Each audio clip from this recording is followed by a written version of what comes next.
This is the World Organic News for the week ending 28th of August 2017. Jon Moore reporting. This week we focus on the organic sector in India. I must apologise at the very beginning of this episode for any butchering of Indian names and mispronunciations. I'm trying my best but realise I'll get some of the names woefully wrong. Please forgive me. Quote, "The crop has been poor in Attapady, especially in the eastern part where the rains were deficient. We normally cultivate almost all vegetables, right from shallots, but the climate is changing. It's no more about rain or no rain, it really shows on the vegetation," says Reji Joseph, a farmer at Attapady, end quote. It is the people on the front lines who are our canaries in the mines. Despite the mixed metaphors, the effects are clear. I've reported earlier on a farmer here in Australia who now cuts silage 8 to 10 weeks earlier than his father did. I think we can say the effects are being felt as the concentrations of carbon dioxide move way past 400 parts per million. Other farmers in India are reacting to this. Quote, "For Nil Jeremiahman, the realisation that hybrid seeds, chemical fertilisers and pesticides are making farmers more vulnerable to extreme weather came slowly. In fields near the town of Thiruthirupundi in the southern state of Tamil Nadu, Jaraman saw yields falling and farmers' debts rising as their reliance on modern seeds and pesticides grew, even as the rains became increasingly fickle," end quote. Nello is something of a trendsetter and a contrarian. He decided, on land farmed by his family for generations, to leave the chemical system based on hybrid seeds to return to organic methods and local cultivars. In that time he has revived, saved would be a better description, over 150 local varieties of rice. In the process, he has come to be their advocate. These varieties are more drought tolerant, and this is important as his state Tamil Nadu is in its worst drought in more than a century as the monsoon failed to arrive in 2016. Let that sink in. The monsoons failed to arrive. All this needs to be seen in the context of the so-called Green Revolution. As the Indian population rose following independence in 1947, governments embraced the Green Revolution in the 1960s based upon hybrid seeds, chemical fertilisers and pesticides. There was an increase in yields, but even at the time, questions were asked. Quote, "There has been criticism that the benefits were overstated, that the cultivation methods damaged the land and drained groundwater, and that the gene pool for staple crops narrowed, leaving farmers fewer options when faced with disease and drought," end quote. As a result of this, organisations like the Centre for Indian Knowledge Systems set about saving and promoting indigenous varieties. The centre, quote, "has revived dozens of traditional rice varieties that are resistant to pests and disease, capable of dealing with floods and drought, and that have valuable medicinal properties. Particularly for coastal regions such as this, you need varieties that can handle the higher salinity of the soil and groundwater, and are resistant to drought," said Subhashini Sridhar at CIKS in neighbouring Nagapattinam district. "You need a large and diverse genetic pool to preserve these qualities," she said, citing the example of the aftermath of the 2004 Indian Ocean tsunami, which hit that area hard, end quote. The other advantage of local seed varieties is that they can be saved each year. They were selected for organic methods, and so chemical fertiliser inputs are not necessary.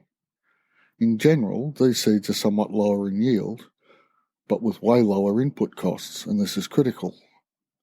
Those rising costs over time of hybrid seeds and chemical fertilisers, combined with falling yields following spells of drought, has led to huge debt burdens on many of India's smallholders. The suicide rate amongst this population is terrifyingly high. A Guardian article from the 1st of August puts the figure at 60,000, and this is a high price to pay for modern, in air quotes, farming methods. But there is hope. Rather than just being producer-driven, and this is a good thing, the demand for organic grains is also rising as India grows a middle class of substantial size. Quote, a move to more healthful eating in India's cities has also sparked demand for traditional grains and organic fruits and vegetables, for which consumers are willing to pay more. About 37,000 farmers in the Delta region are now cultivating traditional rice varieties, said Jayaraman, end quote. And it's not just the southern state of Tamil Nadu. Organic systems are being embraced across the Republic. Quote, the northeastern state of Sikkim became the first organic state in January 2016. 9 other states, including Tamil Nadu, Kerala, and Karnataka, have an organic farming policy, end quote. There is hope. Remember, the population of India is above the 1 billion mark. That's quite a chunk of humanity, and it's heading towards a fully organic approach, which, combined with the decarbonisation of the Indian economy, gives the whole world a map and a course of action. Now let's meet Hemal Patel. He represents the other end of the farming system. Quote, I kept wondering why people in cities were not growing their own food. While I was in the process of quitting my job, in brackets, in IT, close brackets, I came across many citizens who were interested in organic farming but could not pursue it due to lack of knowledge, he says, end quote. Hemal gave up an IT job to grow organic food through the startup called Urban Soil. He runs 2-day workshops, teaching other urban dwellers the tricks of the trade to allow them to grow more of their food where they are. The pieces are in place, yet no discussion of the organic farming sector in India would be complete without a mention of Dr. Vandana Shiva, an advocate for organic farming methods, an anti-GMO activist, and a voice for farmers who see no way out of their situations other than suicide. Dr. Vandana Shiva is a voice for the unheard.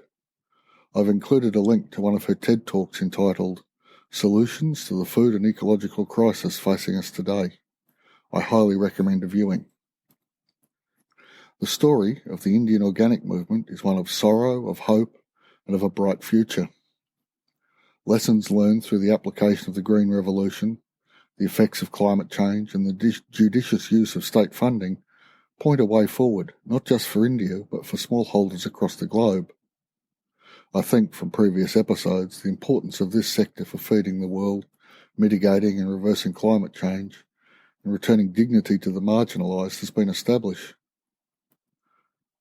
Much work needs to be done, both in India and the rest of the world, but a path forward is available.